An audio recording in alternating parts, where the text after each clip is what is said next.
Hello, Eric with Cruising with Sharp and Eric coming at you once again with the cruise news you can use for Tuesday, October 10th, 2023.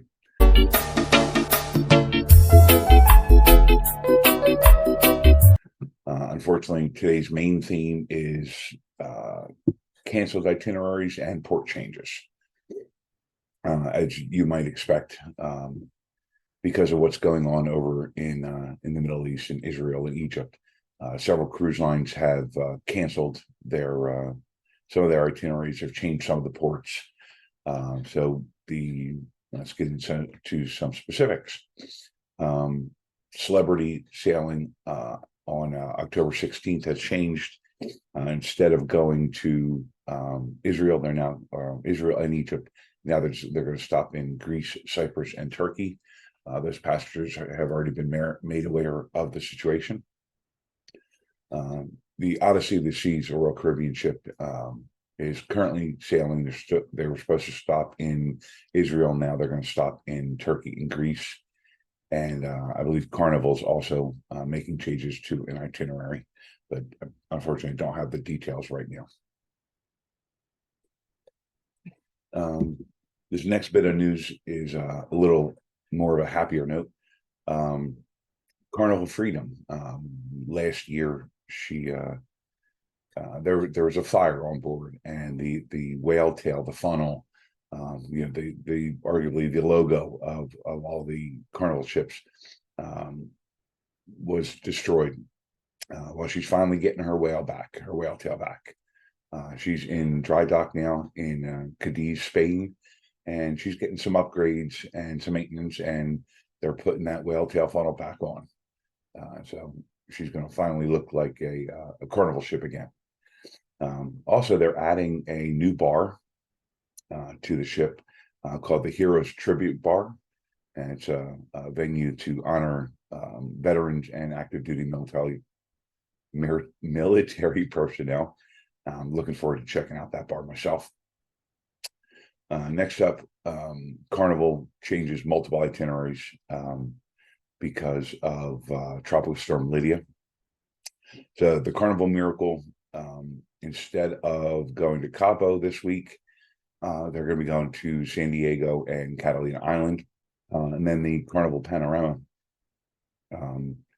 she was supposed to stop in Puerto Vallarta, I believe today, but instead they kind of rearranged the itinerary a little bit, and they had to cancel Puerto Vallarta, and they switched Cabo to later in the week, and they're going to be in Cabo Thursday and Friday. Originally, they were going to do a one-day stop in Cabo, and then the next day they're going to be in Puerto Vallarta. But because of the storm, they switched around. Now they're going to be in Cabo Thursday and Friday, which is actually pretty cool in some ways.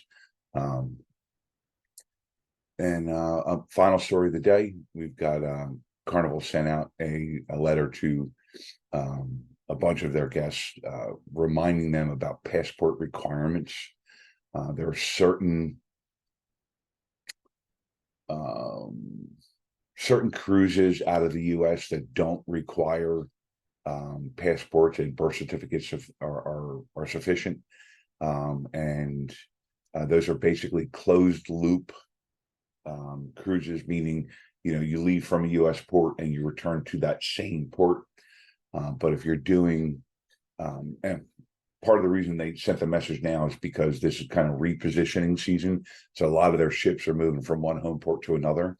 And obviously, you can float on that ship to that new port. But when you're doing that, when you leave from Miami and, you end up in LA, or you leave from Seattle and you end up, coming around the Horn through the Panama Canal to, like Tampa or something, that a passport is required for that. So the way it works is, there's an initiative called the WHTI. It's the Western Hemisphere Travel Initiative. And if you travel outside of that area, a passport is required. So back to what I was saying about the loop. If you're returning to the same U.S. port, passports aren't usually required, they're just recommended. But if you're doing a one-way, then they're required. Also, if you're going to any Central or South American ports, Panama, Costa Rica, Colombia, as an example, passports are required for those. Carnival's also reminding its passengers that your passport needs to be valid for 6 months after you return. So let's say you're going on a 14-nighter leaving October 1st, returning October 14th, your passport has to be valid for at least 6 months after that. So it's got to be valid at least until like the end of April of next year.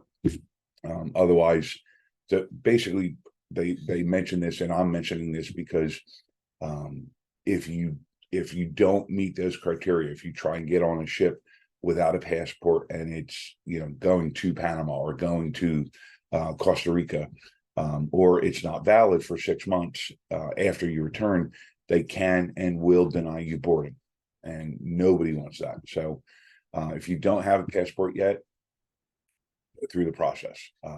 It's gotten a lot better in the last couple of months as things have, I don't want to say returned to normal, but as business has resumed, let's put it that way.